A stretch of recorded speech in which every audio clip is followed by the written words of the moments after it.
Hello नमस्कार प्यारे साथियों, मैं सचिन चौधरी आपके अपने YouTube channel math bye Sachin sir में आपका स्वागत करता हूं। जैसा कि हम जानते हैं गाइस, आपका रेलवे का एग्जाम में अब बहुत ही कम समय बचा हुआ है। तो गाइस, उसी से रिलेटेड आज मैं मैथ का एक बहुत ही शानदार एक प्रैक्टिस सेट आपके सामने लेकर आया हूं, जो आपकी तैयारी को और बढ़िया कर देगा। जो कमी रह गई है उसको पूरा कर देगा।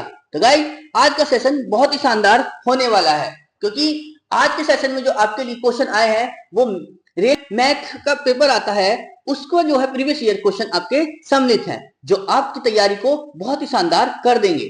तो चलिए गाइस, हम शुरू करते हैं अपना मैथ का बहुत ही शानदार सा एक प्रैक्टिस सेट।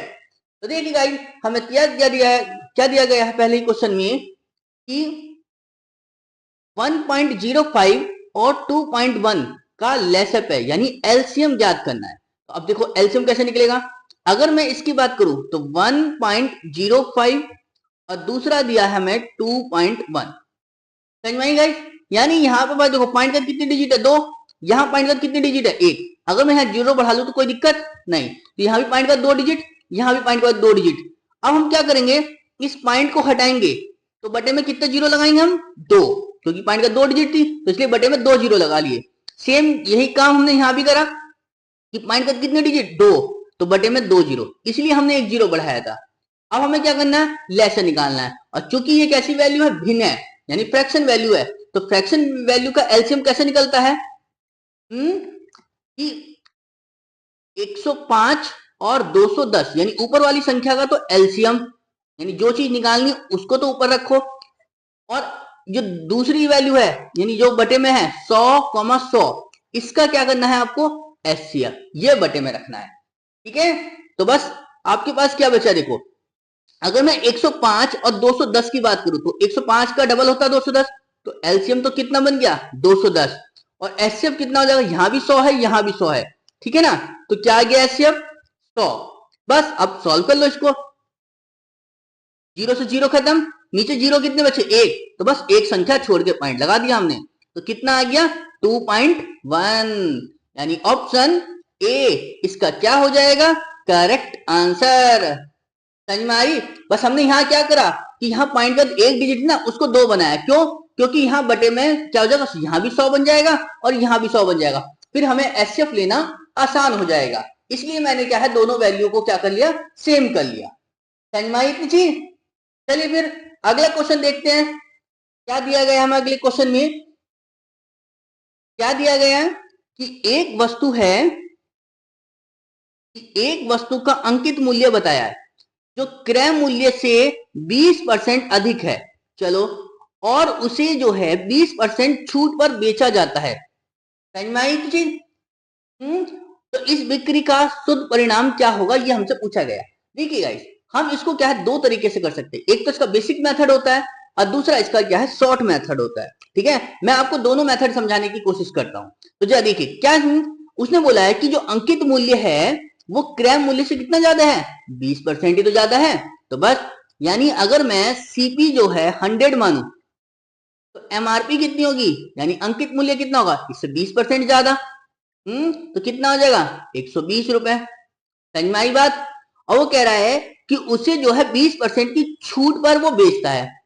तो जब सामान 20% की छूट पर बेचेगा तो कितने के बेचेगा, यानी एसपी कितना निकल के आएगा कि 120 का आप क्या कर दो, 20% छूट, यानी 80% निकाल दो, तो कितना आ जाएगा, 2 जीरो से 2 जीरो खत्म, 12×8 = 96, यानी 96। अब देखो, खरीदी तो हमने 100 रुपए की, बेची हमने 96 रुपए की, तो प्रॉफिट होगा या लॉस, लॉस हो गया ऑब्जेक्चुअली। तो क्या बना कि 100 माइनस 96 अपॉन में 100, क्योंकि हमें लॉस परसेंटेज तो निकालना है, और मल्टीप्लाई कर दो 100 से, परसेंटेज की वजह से। तो 100 से 100 खत्म, और 100 में से 99 गए तो कितने बचे, 4%। ठीक है ना, ये तो हो गया इसका जो है बेसिक मेथड, यानी लॉस कितना निकल के आया, 4%। अब इसको देखो शॉर्ट में क्या करते हैं कि 20% अधिक था ना मूल्य क्रय मूल्य से, ठीक है, तो क्या करो, +20, और छूट मिल रही थी 20%, छूट मतलब कमी, यानी -20, तो प्लस माइनस माइनस 20 गुणा 20 बटे में 100। ठीक है ना, ये हो जाता है इसका शॉर्ट।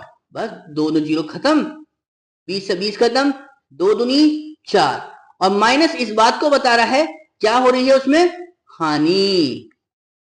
ठीक है ना, तो यानी ऑप्शन कौन सा बन गया, ऑप्शन सी, ऑप्शन डी इसका क्या हो जाएगा, करेक्ट आंसर। क्लियर, मतलब इसके दोनों मेथड समझ में आ गए। अब आपको क्या करना है, एग्जाम के पर्पज से इसको ही ध्यान देना है, ठीक है ना, क्योंकि ये शॉर्ट हो जाएगा और ओरली भी हो जाएगा आपके लिए क्वेश्चन। समझ में आ रही है नहीं चीज। चलिए फिर अगला देखते हैं हम। देखिए क्या बताया हमसे अगले क्वेश्चन में कि एक नाव है, एक नाव धारा के प्रतिकूल 36 किलोमीटर पर घंटा तथा धारा के अनुकूल 40 किलोमीटर पर घंटा की गति से वो चलती है। देखो धारा के प्रतिकूल जा रही, प्रतिकूल मतलब अपोजिट डायरेक्शन होता है, यानी मतलब नाव चलेगी इधर को और पानी चलेगा इधर को, ठीक है ना। तो ऐसी स्थिति में क्या हो जाता है कि जो चाल होती है वो क्या हो जाती है, माइनस, यानी बोट माइनस वाटर, तो इनकी जो चाल है वो कितनी है, 36। अब चूंकि धारा के अनुकूल, धारा के अनुकूल कैसे चलते हैं कि धारा भी इसी दिशा में और वाटर भी इसी दिशा में, यानी दोनों एक ही दिशा में जाएंगे, तो क्या हो जाती है, तो चाल जुड़ जाती है। तो बस यानी B प्लस डब्ल्यू, और वो कितना दिया है, 40। ठीक है ना, तो बस अब क्या करो, हमें निकालना क्या था कि प्रत्येक यात्रा में तय की गई दूरी क्या है, समान है। ठीक है, स्थिर जल में नाव की गति, नाव की गति मतलब आपको B की वैल्यू निकालनी है। जरा देखो कैसे है, अगर मैं इन दोनों को जोड़ू तो W से W खत्म, तो B और B कितना हो गए, 2B बराबर 40 और 36 कितने हो गए, 76। बस 76 को भाग कर दो 2 से, 2 से काटोगे कितना आएगा, 2 तिया 6, बचा 1, 2 अट्ठे 16, यानी B की वैल्यू कितनी निकल कर आ गई, 38, यानी 38 किलोमीटर पर घंटा, यानी ऑप्शन डी इसका क्या हो जाएगा, करेक्ट आंसर। क्लियर है, समझ में आ रही है ना। चलिए तो फिर अगला देखते हैं हम। देखिए क्या बताया हमसे अगले क्वेश्चन में कि 2/3 और 6/7 का एलसीएम यानी फ्रैक्शन वैल्यू है, वहां पर जो है वो पॉइंटों में दी थी, यहां उसने डायरेक्ट आपको फ्रैक्शन बना के दिया है, यानी 2/3 और 6/7 का क्या निकालना है, एलसीएम। ठीक है, अब एलसीएम निकालना है तो अभी आपको मैंने बताया था क्या कि जब फ्रैक्शन वैल्यू का एलसीएम निकालते हैं तो क्या करते हैं हम, कि ऊपर वाली वैल्यू का तो यानी अंश का तो क्या करेंगे हम, एलसीएम, समझे, और जो नीचे वाली वैल्यू है यानी 3, हर 3 और 7 का क्या करोगे आप, एचसीएफ। ठीक है ना, तो और 6 का क्या करेंगे हम, एलसीएम, तो कितना हो जाएगा एलसीएम, 6, और 3 और 7 का एचसीएफ क्या निकलेगा, यानी 3 सत्ते, सॉरी 3 और 7 का एचसीएफ कितना आएगा, 1, क्योंकि एचसीएफ निकालना है तो कॉमन पार्ट तो एक ही है, तो कितना आएगा 6/1 का मतलब कितना बन जाएगा, 6, यानी ऑप्शन डी इसका क्या हो जाएगा, करेक्ट आंसर। क्लियर है, बस 6/21 मत करना जल्दबाजी में, ठीक है ना, समझ में आई, तभी तुम 7 या 21 करके आंसर दे दो, समझ में आ रही बात इतनी चीज। तो चलिए फिर अगला देखते हैं हम। देखिए क्या दिया गया हमें अगले क्वेश्चन में कि P और Q, P और P जो है वो Q से 2 गुनी तेजी से कार्य करता है। ठीक है, यानी P जो करता है वो Q से 2 गुनी, मतलब अगर P एक काम करता है तो Q 2 काम करता है, तो ये किस बात को बता रहा है, उनकी एफिशिएंसी यानी क्षमता को बता रहा है। और कह रहा है कि Q अकेला किसी कार्य को 12 दिनों में पूरा कर सकता है। अब Q 12 दिनों में पूरा कर सकता है क्योंकि Q एक दिन में कितना काम करता है, एक ही काम तो करता है, तो पूरा काम करने में कितने दिन लेगा, यानी 1 की गुणा कर दो 12 से, तो यानी 12 दिन, समझ में, यानी कुल मिला के वो काम कितना था, 12 था। चलिए जी, अब वो कह रहा है P और Q को एक साथ मिलकर उस कार्य को पूरा करने में कितना समय लेगा। अब देखो दोनों मिलकर करेंगे काम, यानी P भी लगेगा Q भी लगेगा, तो Q तो अपना एक काम करता है और P कितना काम करता है, 2, तो दोनों मिलकर कितना काम कर देंगे, फिर दोनों करेंगे तो यानी 2 और 1 3 काम, जबकि काम करने को है कितना मेरे पास, 12, ठीक है, और दोनों मिलकर कितना कर रहे हैं, 3, तो बस P प्लस Q मिलकर जो काम करेंगे वो कितना करेंगे, मतलब कितने दिनों में निपटा देंगे। एक दिन में काम 3 कर रहे हैं तो 12 काम करने के लिए 3 चौक 12, यानी वो 4 दिन लेंगे फिर दोनों अगर काम करने लग गए तो। यानी ऑप्शन बी इसका क्या हो जाएगा, करेक्ट आंसर। क्लियर। मतलब इसमें ये भी पूछ सकता था आपसे कि बताइए पी जो है पी अकेला कितने दिनों में करेगा, समझे। यहाँ तो तुमसे पी और क्यू दोनों एक साथ पूछ ली तो हमने दोनों को जोड़ लिया। और अगर यहाँ से पी के बारे में पूछ लेता कि पी अकेला कितने दिन में करेगा, तो बस 12 को भाग देते 2 से, ठीक है, तो 6 दिन निकल कर जाते पी के लिए। समझ में आ रही नहीं। चलो तो अगला देखते हम, देखिए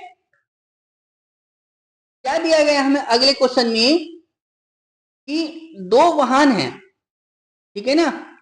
अब 2 वाहन बताए हैं तो 2 वाहनों की चालों का अनुपात दिया है 7:8, ठीक है। यदि दूसरा वाहन 5 घंटे में 400 किलोमीटर की दूरी तय करता है तो पहले वाहन की चाल पूछी कि कितनी होगी। जरा एक चीज समझो, देखो ये वाहन ए है और ये वाहन बी है, इन 2 वाहन बताए थे जिनकी चाल दी है 7:8, यानी ये इसकी स्पीड के बारे में बात कर रहा है ना। समझ में आई बात। अब वो कह रहा है जो दूसरा वाला वाहन है वो 5 घंटे में कितनी दूरी कवर कर रहा है, 400 किलोमीटर। तो स्पीड कैसे निकलेगी, तो स्पीड जो निकलती है वो दूरी बटे चाल से निकलती है। तो दूरी कितनी थी, 400 किलोमीटर की। समय कितना लिया उसने, 5 घंटे। तो बस 5 से भाग करो, 5 एकम 5, 5 अट्ठे 40, यानी 80 किलोमीटर पर घंटे की स्पीड आ गई उसकी निकल के दूसरे वाले वाहन की। क्योंकि दूसरे वाले वाहन की स्पीड बताई कितनी थी उसने, 8। तो बस इस 8 के बराबर रख दो किसे, 80 को। तो एक बराबर कितने का आएगा, 8 एकम 8 और 8 ढाई 80, यानी एक की वैल्यू कितनी आ गई, 10, ठीक है ना। तो बस हमसे पूछा पहले वाहन की चाल, तो पहले वाहन की चाल कितनी है, 7, तो 7 की वैल्यू निकाल दो। तो 7 बराबर कितने हो जाएगा, 10 की गुणा कर दो 7 से, तो 7 ढाई 70, यानी ऑप्शन सी इसका क्या हो जाएगा, करेक्ट आंसर। यानी पहला जो वाहन था, यानी पहली वाली जो गाड़ी थी वो किस स्पीड से चल रही है, 70 की स्पीड से, ठीक है ना। समझ में आ रही है बात, इतनी चीज क्वेश्चन समझ में आ रहे हैं ना। चलिए फिर आगे बढ़ते हैं अपना अगले क्वेश्चन पर। क्या दिया गया हमें अगले क्वेश्चन में कि यदि x इक्वल टू दिया है 2 की पावर 8, इस क्वेश्चन को थोड़ा सा ध्यान से देख के चलना, ठीक है ना, कि x की वैल्यू दी है 2 की पावर 8, तो बोला हमसे कि x की पावर x इक्वल टू 2 की पावर y, तो y का मान पूछा है कि y का मान क्या होगा। अब एक चीज समझिए, अब यहां पर ये पावर 8 है x की, मतलब 2 की पावर 8 है। अगर मैं यहां से 2 की वैल्यू निकालूं, है ना, क्योंकि तो यहां भी 2 है और यहां भी 2 है। क्लियर है, समझ में आ रही है बात इतनी चीज। तो बस, तो इसमें हमने क्या करा, यहां से इस 8 को जब हम यहां पहुंचाएंगे तो यानी ये बन जाएगा इसके बटे में जाएगा, मतलब 1/8 बनेगा, ठीक है। और ये बन जाएगी वैल्यू किसकी, 2 की। समझ में आई बात इतनी चीज। मतलब यहां से जो पावर हटी ये इसके 1 के बटे में गई। क्लियर। तो बस ये अब ये 1 के बटे में करके फायदा क्या लगा, तो ये फायदा ही लगा कि यहाँ 2 लगाओ, 2 लिखा हुआ था, तो इस 2 की जगह मैं क्या रख दूंगा इसे, x की पावर 1/8। तो बस यानी क्या है मेरे पास, ये x की पावर x, ठीक है ना, बराबर हो जाएगा 2 की पावर, सॉरी, क्योंकि 2 की वैल्यू क्या है, x है, तो x की पावर है 1/8 और इसकी पावर क्या है y, तो ये आ जाएगा गुणा में y। अब ऐसा करके फायदा क्या हुआ, यहां से हमें एक चीज मिल गया कि बेस बराबर हो गए, यहां भी x है और यहां भी x है। जब बेस बराबर हो गए तो बस पावर को लिख लो आप, यानी ये इसकी पावर कितनी है x और इसकी पावर कितनी है y/8, तो x is equal to y/8। Clear, समझ में आई। हमें y की वैल्यू निकालनी थी तो इस 8 को इधर को पहुंचा दो, जब पहुंचाया तो y की वैल्यू कितनी निकल कर आई, 8x।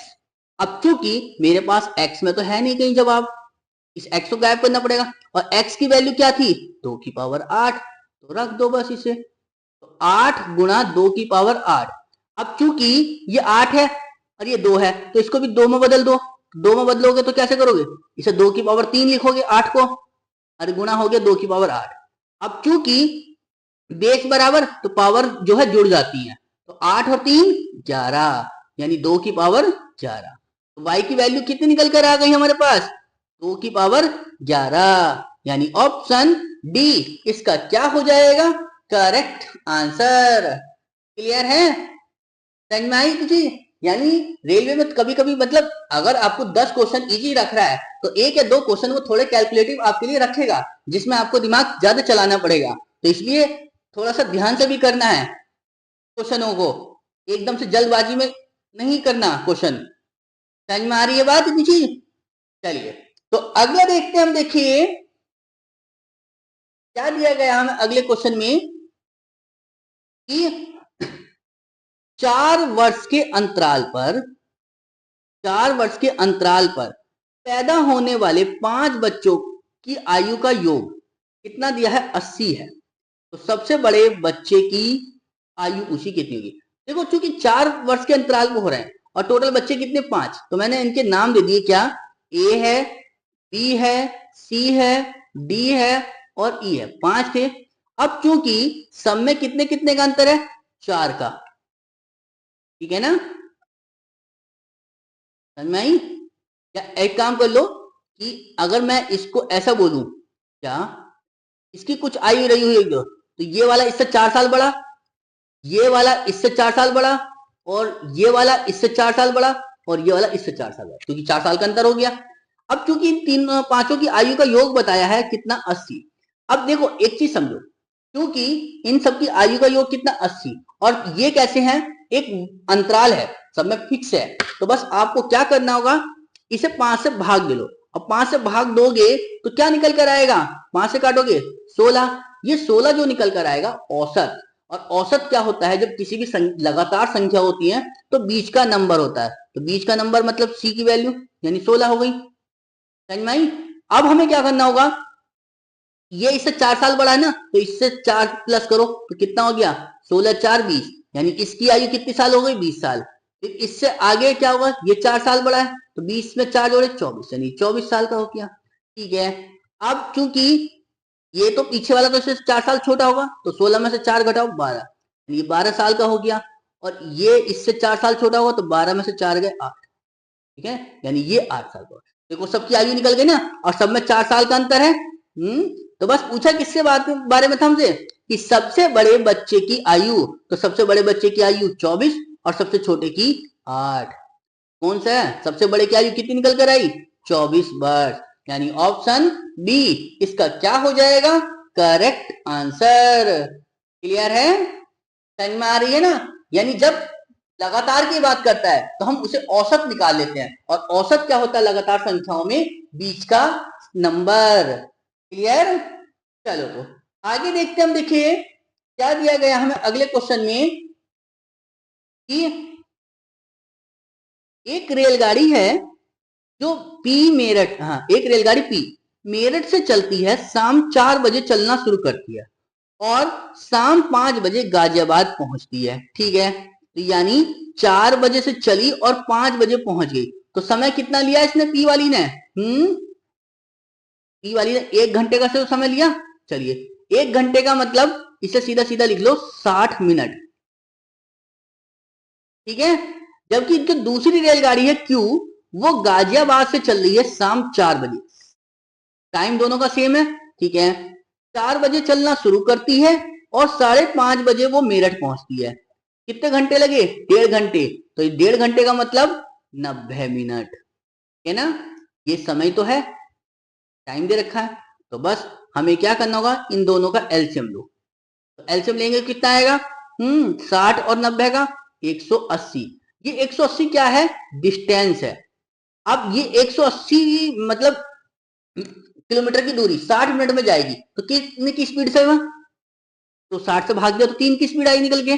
ऐसी ये 180 दूरी है, 90 मिनट में कर रही है कवर, तो स्पीड कितनी आ गई, 2 की निकल कर आ गई, ठीक है। अब चूंकि एक तो जा रही है मेरठ से गाजियाबाद, दूसरी आ रही है गाजियाबाद से मेरठ, डायरेक्शन कैसी है, अपोजिट। जब अपोजिट डायरेक्शन होती है तो चाल को क्या करते हैं, प्लस करते हैं। तो इसकी चाल कितनी है 3, इसकी चाल कितनी है 2, बस दोनों को जोड़ दो, इसे कितना आएगा 5। समझ में आई? तो दूरी बटे चाल क्या होता है, समय निकल गया। तो जरा देखो कितना आएगा, तो 5 दिया 15, बचा कितना 3, 30, 5 6 30, यानी 36 मिनट। क्यों? क्योंकि मैंने समय मिनट में बदल दिया था ना, इसे घंटे से मिनट में बदल दिया था। तो चीज समझ में आ गई नहीं आ गई? देखो कितना आसान हो गया। तो 36 मिनट बाद में दोनों एक दूसरे को पार करेंगे। अब 36 मिनट बाद मतलब 4 बजे चलनी शुरू हुई थी, तो दोनों जो हैं 4:36 पर एक दूसरे को पार करेंगे। ठीक है, यानी कौन सा ऑप्शन बन गया, ऑप्शन डी इसका क्या हो जाएगा, करेक्ट आंसर। क्लियर है, समझ में आ रही है बात? चलो तो फिर आगे चलते हैं। फिर क्या दिया गया अगले क्वेश्चन में हमें, कि सिंप्लीफाई करना है। क्या दिया हमें कि 1/4, 3/8, 1/2, 3/4 और माइनस का 1/3। तो जरा देखो, ये 1/4 है, प्लस ये 3/8 है, फिर माइनस का 1/2 है, फिर प्लस के 3/4 है, माइनस का 1/3 है। अब हमें देखो नीचे संख्या क्या दिखाई दे रही है, ये 4 है, ये 8 है, ये 2 है, ये 4 है, ये 3 है। तो 4, 8 और 3 का एलसीएम कितना बनेगा, 24। ठीक है ना, लो जी 24 आ गया। अब इस 4 से भाग दो 24 को, तो कितनी बार जाएगा, 6 बार। उस 6 की गुणा कर दो 1 से, तो 6 कम 6 आ गया, प्लस 8 से भाग दो 24 को, कितनी बार जाएगा, 3 बार। उस 3 की गुणा कर दो 3 से, तो 3 तिया 9, माइनस 2 से भाग दो 12 24 को, तो 12 बार जाएगा, तो 12 की गुणा 1 से 12, प्लस 4 से भाग दो 24 को, कितनी बार 6 बार, और 6 की गुणा करा हमने 3 से, तो 6 तिया 18, माइनस ऐसी 3 से भाग करा 24 को 8, और 8 की गुणा जब 1 से करी तो कितना बन गया 8। बस सॉल्व हो गया क्वेश्चन हमारा। अब इसे क्या करो, जो प्लस है वो प्लस कर लो, जो माइनस है वो माइनस कर दो। तो जरा देखो 9 और 6 15, 15 और 18 कितने हो गए गाइस, 33। 33 में से पहले तो घटाओ 12 को, तो 33 में से 12 गए कितने बचेंगे 21, और 21 में से 8 गए कितने बचेंगे 13, है ना, और वो भी कैसे, प्लस के। तो 13/24 क्या हो जाएगा इसका फाइनल आंसर, यानी ऑप्शन डी इसका क्या हो जाएगा, करेक्ट आंसर। ठीक है, आपके यहाँ जो है कम से कम 1 से 2 क्वेश्चन आपके यहाँ सिंप्लीफिकेशन का जरूर आएगा।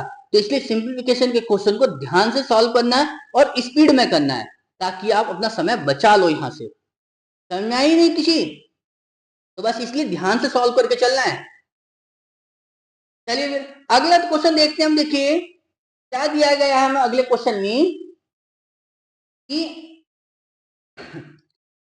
14 सेंटीमीटर व्यास और नगण्य मोटाई, मतलब मोटाई जो है नेगलेक्ट कर दी है, ठीक है, एक खोखले अर्ध गोलाकार कटोरे का कुल पृष्ठीय क्षेत्रफल क्या होता है। ठीक है ना, तो सबसे पहली तो बात है हमें कि ये खोखले अर्ध गोलाकार कटोरा, इसका पृष्ठीय क्षेत्रफल क्या होता है ये पूछा देगा। तो क्या होता है हमारे पास, खोखले अर्ध गोलाकार कटोरे, ठीक है, कटोरे का कुल पृष्ठीय क्षेत्रफल, वो क्या होता है, वो होता है 4πr²। ठीक है ना, अब क्योंकि ये r है और यहां ये बात कर रहा है व्यास की, तो जो त्रिज्या होती है वो व्यास का आधा ही तो होती है। चलिए जी, यहां कितना बताया, ये 14, तो त्रिज्या इसकी जब हम निकालेंगे तो r कितनी हो जाएगी 14/2 का मतलब 7 सेंटीमीटर। बस तो सॉल्व कर लो इसे। कितना बताया हमसे, 4 गुना पाई की वैल्यू 22/7 गुना आर की वैल्यू कितनी हो जाएगी 7 गुना 7। जरा सॉल्व करो, 7 से 7 खत्म। बस तो बस आपको क्या करना है, 22 सत्ते 154, इस 154 की गुणा कर दो 4 से, तो जरा बताओ कितना बनेगा। 4 चौक 16 का 6 हासिल 1, और 15 चौका 60 और 1 61। यानी 616 वर्ग सेंटीमीटर, यानी सेंटीमीटर का स्क्वायर। यानी कौन सा ऑप्शन बन गया? ऑप्शन सी इसका क्या हो जाएगा? Correct answer. बस आपको यहां याद करने की क्या जरूरत थी कि अर्ध गोलाकार कटोरे का जो पृष्ठीय क्षेत्रफल है वो क्या होता है? 4 पाई आर स्क्वायर। ठीक है, समझ में आई? बस इतनी चीज याद करनी थी। देखिए आपको क्या करना है, 2D और 3D, ठीक है ना, 2D और 3D के आपको जो है बस थोड़े से फॉर्मूले याद करने हैं, समझे नहीं? क्योंकि 2D और 3D इन दोनों से जो क्वेश्चन बनेगा वो डायरेक्ट क्वेश्चन आता है फॉर्मूले बेस पे, तो इसलिए इन दोनों के आपको फॉर्मूले याद होने चाहिए। समझ में आई नहीं इतनी चीज? तो चलिए फिर अगला देखते हैं हम। देखिए क्या बताया हमसे अगले क्वेश्चन में कि 33 मीटर कपड़े की बिक्री पर हुए लाभ का प्रतिशत ज्ञात कीजिए। यदि इस बिक्री में हुआ जो लाभ है वो 11 मीटर कपड़े के विक्रय मूल्य के बराबर होता है, ठीक है ना। अब देखो इसको क्या करेंगे हम, इसको अगर हम बेसिक से मतलब बेसिक करें तो देखो क्या बनता है, और शॉर्ट करें तो देखो क्या होता है। तो एक चीज देखिए, 33 मीटर कपड़ा बिक्री पर जो है तो लाभ हो रहा है, तो जब लाभ होगा तो कैसा होगा लाभ कि 33 मीटर कपड़े का जो एसपी होगा उसमें से माइनस करो 33 मीटर कपड़े का सीपी, तो यहां से एसपी में से सीपी जाएगा तो प्रॉफिट होगा। और वो प्रॉफिट बता रहा है क्या है कि 11 मीटर के कपड़े के विक्रय मूल्य के, यानी 11 एसपी के बराबर। समझ में आई बात? तो बस जरा सॉल्व करो। ये माइनस के सीपी है, ठीक है, ये इधर आके प्लस के और ये इधर आके माइनस के देंगे। तो क्या करेंगे हम, 33 एसपी में से 11 एसपी को माइनस कर लो, बराबर 33 सीपी आ जाएगा। तो 33 में से 11 गए कितने बचेंगे? 22 एसपी बराबर है 33 सीपी। तो एसपी अपॉन सीपी क्या आ जाएगा? कितना बन जाएगा? ये 22 इसके बटे में चला गया तो 33 बटे में 22। मतलब कहने का ये 22 रुपए का खरीदा, 33 का बेच दिया, तो प्रॉफिट कितने का हो गया? 11 का ही तो हुआ था। तो बस प्रॉफिट कैसे निकला? 11। किससे हुआ प्रॉफिट? 22 से। 11 बटे में 22 मल्टीप्लाई 100, बस देखो कितना परसेंट का प्रॉफिट हुआ। तो 11 कम 11, 11 दूनी 22, 2 आया, 2 से काटा 100 को कितना आया? 50। कितना प्रॉफिट हो गया उसको? 50%। यानी ऑप्शन बी इसका क्या हो जाएगा? Correct answer. ये तो हो गया इसका बेसिक, है ना। अब इसे देखो अगर हम शॉर्ट में करना चाहें तो कैसे कर सकते हैं। तो बस आपको ये याद रखना होगा क्या कि जो 33 मीटर कपड़ों का जो एसपी था, ठीक है ना, वो लाभ हो रहा है या हानि हो रही? तो हमें लाभ हो रहा है, ठीक है। कितने का लाभ हो रहा था? 11 मीटर कपड़े का। तो बस आपको जब लाभ है ना तो प्रॉफिट परसेंटेज निकालना है, तो जितने का लाभ है उतने को ऊपर रखकर दोनों को क्या कर दो? माइनस कर दो, यानी 33 माइनस 11 मल्टीप्लाई 100 कर दो। तो यहां से क्या निकलता है? Profit percentage. समझ में आ गई?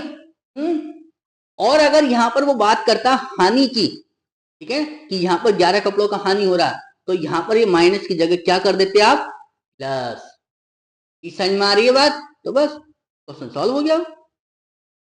11 बटे में 22 मल्टीप्लाई 100, 11 दूनी 22, 2 से काटेंगे तो 50, यानी कितना आ गया? 50%। ठीक है, दोनों तरीके समझ में आ गए ना। बस इसको देखो कि ये हुआ कैसे। अगर लाभ की बात कर रहा है तो इसमें से इसको घटा दिया, और हानि की बात करता तो यहां पर क्या होता? इसको हम जोड़ देते। क्लियर? समझ में आ गई थी चीज? तो बस चलिए फिर अगला क्वेश्चन देखते हैं हम। देखिए अपना क्या बताया हमसे अगले क्वेश्चन में कि एक पार्टी है, एक पार्टी में 1/5 मेहमान केवल शीतल पेय लेना चाहते हैं, है ना। चलिए शेष में से आधे मेहमानों ने कॉफी लेना पसंद किया और 2/3 ने जो है केवल 2/3 ने चाय लेना पसंद किया। समझ में आई? तो एक काम करो, हमने माना क्या कि टोटल मेहमान कितने थे हमारे पास? 100 थे, ठीक है, जिसमें से 1/5, ठीक है ना, यानी 1/5 का मतलब कितना हो गया 20। वो ऐसे लिख लो ना, 100 का जब हमने 1/5 करा तो कितना है 20। 20 मेहमान तो केवल क्या ले, शीतल पेय, ठीक है ना।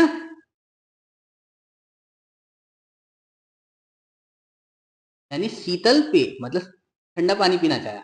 तो बच कितने गए मेरे पास, जब 20 चले गए तो 80 बचे। अब इन 80 में से वो कह रहा शेष में से आधे ने तो कॉफी लेना पसंद किया, यानी जो 80 बचे, इन 80 में से 40 ने तो कॉफी, ठीक है ना।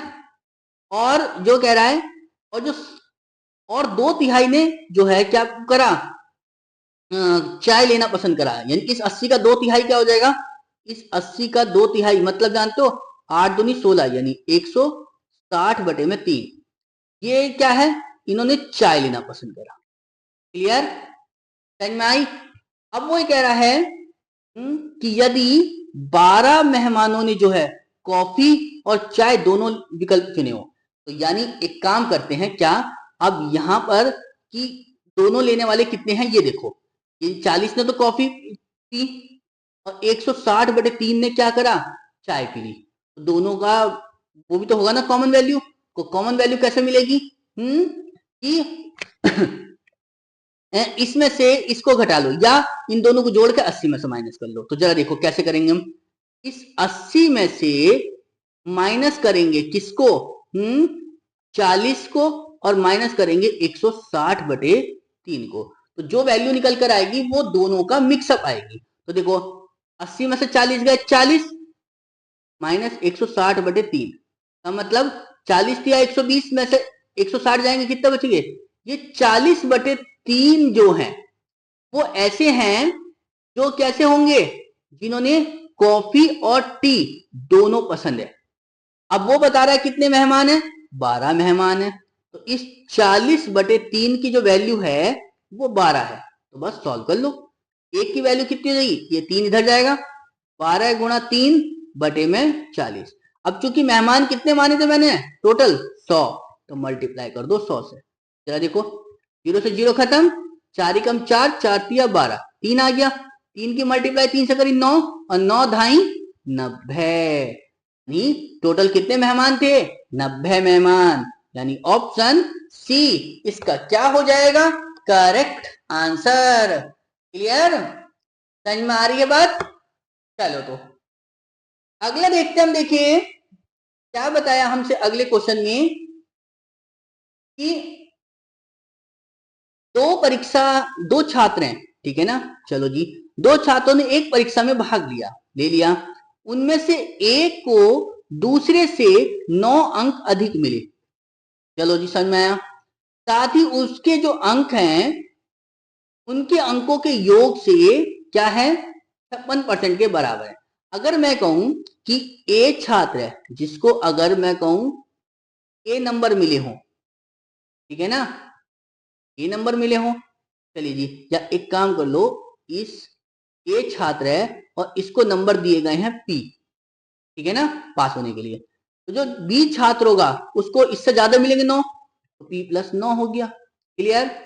अब वो कह रहा है कि साथ ही उसके जो अंक हैं, यानी इस पी प्लस 9 वाले के, पी प्लस 9 वाले के जो अंक हैं वो उनके अंकों के योग, इनके अंकों के योग कितना हो जाएगा, पी और पी 2p प्लस 9, ठीक है ना। उनके अंकों के योग यानी इस 2p का 2p प्लस 9 का 56% के बराबर, 56/100 कर दो, तो बस p की वैल्यू निकालो। उनके अंक की तो ज्ञात करनी है, यानी p की वैल्यू निकाल लो तो आपको पता चल जाएगा। जरा देखो सॉल्व करो जरा, कितना बनेगा, कितने से कट जाएगा, 4 से, हाँ 4 से काट लो तो कितना आएगा 14, 4 से काटोगे तो कितनी बार जाएगा 25। क्लियर।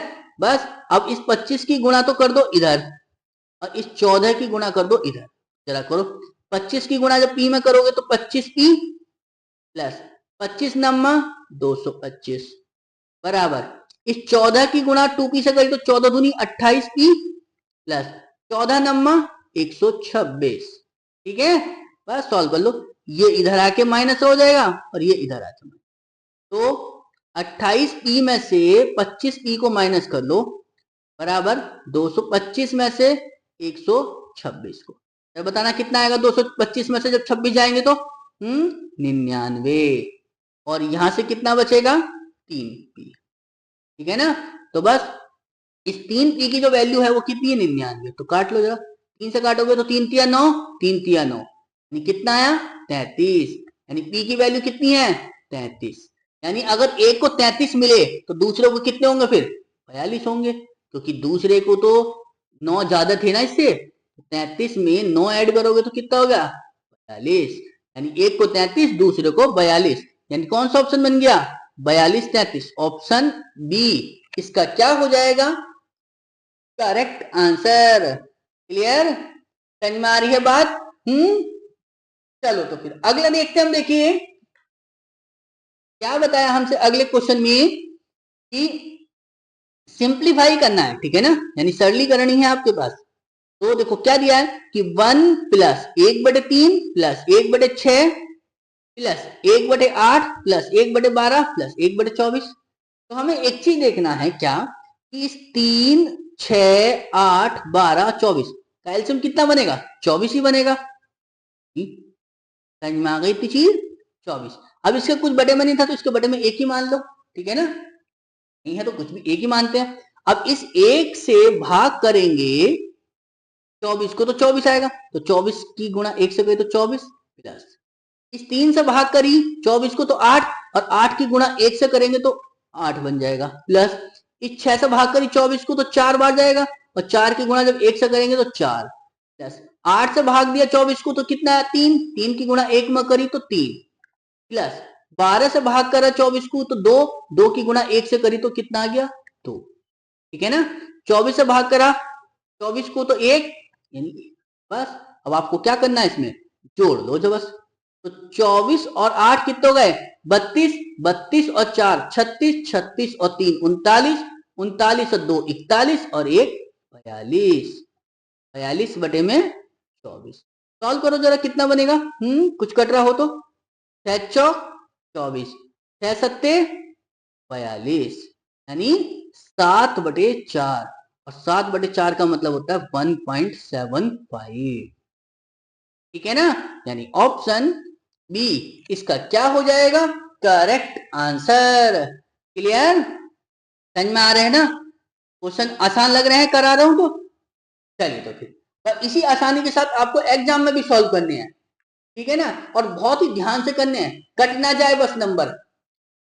इस बार रेलवे में एक सीट अपनी पक्की करनी है अपनी, समझे नहीं, तो चलिए फिर अगला क्वेश्चन देखते हैं हम। देखिए क्या दिया गया हमें अगले क्वेश्चन में कि यदि ए बी सी और डी 4 पूर्ण संख्याएं हैं, ठीक है, ताकि A plus B plus C equal to D, ठीक है ना, मतलब A plus B plus C equal to D. Question को थोड़ा सा ध्यान से देखना, ठीक है ना, क्या बताया कि ए बी और डी कैसी हैं सभी विषम संख्याएं, ठीक है, और चारों संख्या कैसी थी पूर्ण थी, तो सी का मान पूछा कि सी की वैल्यू क्या होगी, यानी ये भी विषम ये भी विषम ये भी विषम, ठीक है ना। अब एक चीज समझो, अगर मैं बात करूं क्या, अगर मैं इसको एक रखता हूं इसको भी एक रख लिया, है ना, तो ये भी एक विषमी संख्या आनी है, समझ में आई नहीं जी, ये भी एक विषम संख्या आनी है, यानी जैसे मैंने यहां पर 3 रखने की कोशिश करी, समझ में आई थी जी, तो ये 3 कब बन सकता है कि जब मैंने इन दोनों को जोड़ा 1 और 1 2, यानी सी की जगह मैं क्या रखूंगा फिर एक ही तो रखूंगा तभी तो 3 बनेगा।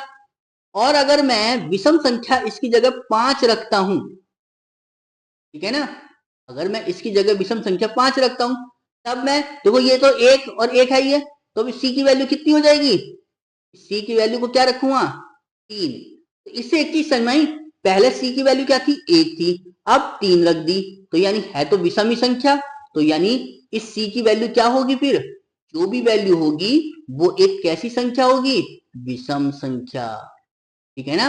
बस यही तो पूछा था आपसे, उसने सॉल्व नहीं कराया, बस थोड़ा सा आपका माइंड यूज करवा लिया। यानी सी की वैल्यू पूछी थी कि सी की वैल्यू क्या क्या होगी, तो सी की वैल्यू जो भी होगी वो एक विषम संख्या होगी, यानी ऑप्शन ए इसका क्या हो जाएगा, करेक्ट आंसर। क्लियर, समझ में आ रही है बात? चलो तो फिर अगला देखते हम, देखिए क्या बताया हमसे अगले क्वेश्चन में कि स्टार के स्थान पर कौन सी संख्या आएगी, ये हमसे पूछा। स्टार कहाँ है, ये रहा।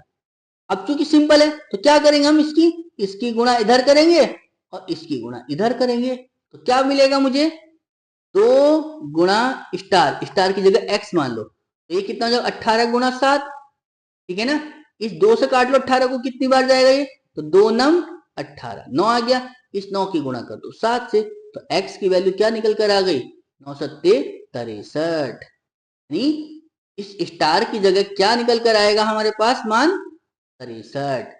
ऑप्शन बी इसका क्या हो जाएगा, करेक्ट आंसर। मतलब कभी कभी जरूरत से ज्यादा इजी क्वेश्चन भी रख देता है, जैसे यही रख दिया, ठीक है ना, समझ में आ रही है बात? तो चलो फिर आगे बढ़ते हैं अपने नए क्वेश्चन की ओर। क्या दिया गया उसमें कि समान आकार के 4 बर्तन हैं, इसमें दूध बताया है और पानी, दूध और पानी के मिश्रण से भरे हैं, ठीक है। चारों बर्तनों में दूध की मात्रा क्रमशः 80%, 75%, 60% और 50% है। तो सभी 4 मिश्रणों को मिला दिया जाता है, ठीक है ना, चारों मिश्रणों को मिला दिया गया है। तो प्राप्त मिश्रण में पानी और दूध का अनुपात पूछा, पानी और दूध की मात्रा क्या होगी। एक चीज समझो, देखो जरा क्या है, उसने दूध का अनुपात बताया, ठीक है ना। अगर मैं यहाँ पर मिल्क लिखूं और यहाँ वाटर लिखूं, ठीक है, पहले मिश्रण में अगर 80% मिल्क है, ठीक है, तो दूसरे में पानी कितना होगा फिर, 20 होगा, समझ में आ रही बात। दूसरे वाले में अगर 75 मिल्क है तो पानी कितना होगा फिर, 25। तीसरे वाले में अगर 60 दूध है तो पानी कितना होगा, 40। और चौथे वाले में अगर 50 दूध है तो पानी कितना होगा, 50, ठीक है ना, समझ में आ गया। तो ये हो गया मिल्क और ये हो गया वाटर। तो जरा जोड़ना, कितना मिल्क हो रहा है मेरे पास, 5, 8 और 7 15, 6 21 और 5 26, 265। चलो जी, इन्हें जरा जो सॉल्व करो, 5 2 और 2 4, 4 8 5 13, 135। ये पानी है, ये दूध है। हमसे पूछा है पानी और दूध का अनुपात, तो पानी को पहले रखो और दूध को बाद में रखो। पानी कितना है, 135 और दूध कितना है, 265। करिए सॉल्व, कितना बनेगा, 5 तिया और सॉरी 5 दूनी 10, बचा 3, 5 सत्ते 35। जरा देखो, 5 पंजे 25, बचा 1, 5 तिया 15, 53। कुछ और कट रहा है क्या, नहीं कट रहा, तो बस छोड़ दो। तो कितना आ गया ये, 27:53। ऑप्शन ए इसका क्या हो जाएगा, करेक्ट आंसर। क्लियर, समझ में आ रही है बात? क्वेश्चन देखने में बड़ा था, ठीक है, बस आपको ध्यान से सॉल्व करना। तो क्वेश्चन तो सारे आसान होते हैं एग्जाम में, बस आपको थोड़ा टाइम मैनेजमेंट का ध्यान रखना होगा अपने, समझे नहीं। चलो अगला देखते हैं हम, देखिए क्या दिया गया हमें अगले क्वेश्चन में कि 12,000 रुपए हैं, ठीक है ना, कि 12,000 रुपए की एक राशि को 10% साधारण ब्याज पर निवेश किया गया और एक अन्य राशि को 20% पर निवेश किया गया है। एक वर्ष के में जो है कुल निवेश पर आय कितनी हुई, 14% आय हुई है, ठीक है। तो कुल कुल निवेश ज्ञात करना कि कुल निवेश कितना था। तो जरा एक चीज देखिए, मैंने बोला जो पहला भाग है वो 10% पर है, लो जी 10% पर। दूसरा भाग को 20% पर, लो जी 20% पर। और ओवरऑल तो उसे क्या प्रॉफिट हो रहा है, 14% का, तो ये रख दिया हमने 14%। जरा सॉल्व करो, लगाओ एलिगेशन, तो क्या होगा, इस 20 में से 14 जाएंगे तो 6 बचेगा, इस 14 में से 10 गए तो 4 बचेगा, ठीक है ना। तो जरा निकालो रेशियो कितना आएगा, 2 दूनी 4, 2 तिया 6, यानी 3:2, ठीक है ना, 3:2।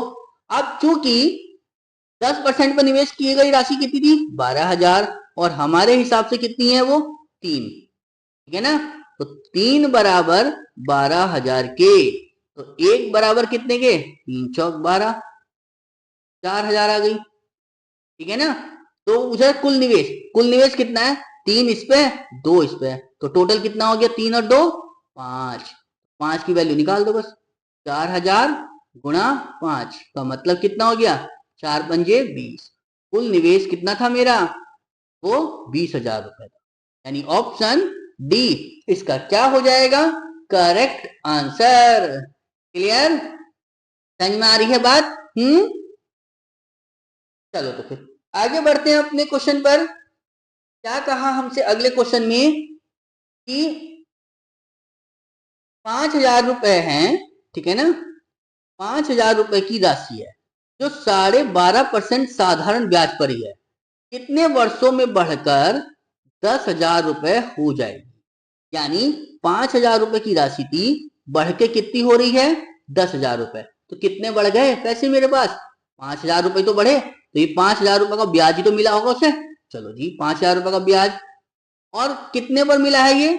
5,000 पर ही मिला है। ठीक है, 12.5% की रेट है, टाइम हमसे पूछा गया है, तो बस बटे में 100 रख दो। क्या देखो, 5,000 से तो 5,000 खत्म ही हो गया पूरा पूरा, बस पॉइंट हटेगा तो जीरो बढ़ जाएगा। बस 125 ही कम 125, 125 अट्ठे 1,000, बस 8। तो टी की वैल्यू कितनी निकल कर आ गई? 8 वर्ष। यानी वो 8 वर्ष में 5,000 से बढ़ के कितने हो रहे हैं? 10,000, यानी पूरा पूरा दुगने का फायदा हो रहा है। जितने थे उतने ही, 100% का प्रॉफिट हो गया उसको। समझ में आ गई थी जी? तो चलिए, तो कौन सा ऑप्शन बना मेरा पास? ऑप्शन ए इसका क्या हो जाएगा?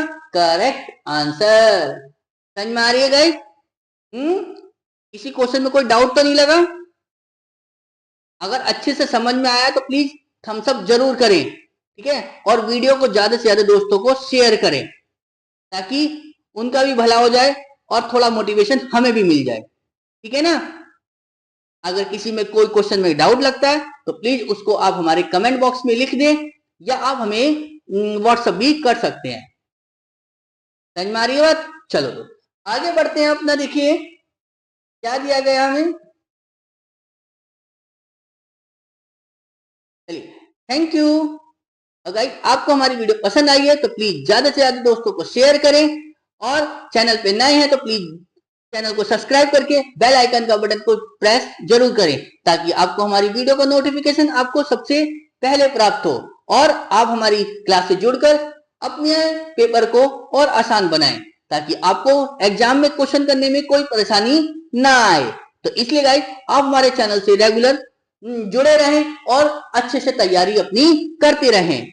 यहाँ आपको गाइस प्रीवियस ईयर के बहुत ही बेहतरीन ढंग से आपको क्वेश्चन कराए जाते हैं। फिर भी अगर आपको कोई चीज समझ नहीं आता तो आपको 24 घंटे आपके लिए हेल्प सुविधा उपलब्ध है। ठीक है ना? अगर किसी चीज में दिक्कत है तो आप हमसे बेहिचक पूछ सकते हैं, नहीं? बस आपको कोई भी परेशानी नहीं होनी चाहिए। तो चलिए फिर गाइस, कल मिलते हैं अपनी नई क्लास में। तब तक के लिए धन्यवाद। जय हिंद, जय भारत। Thank you.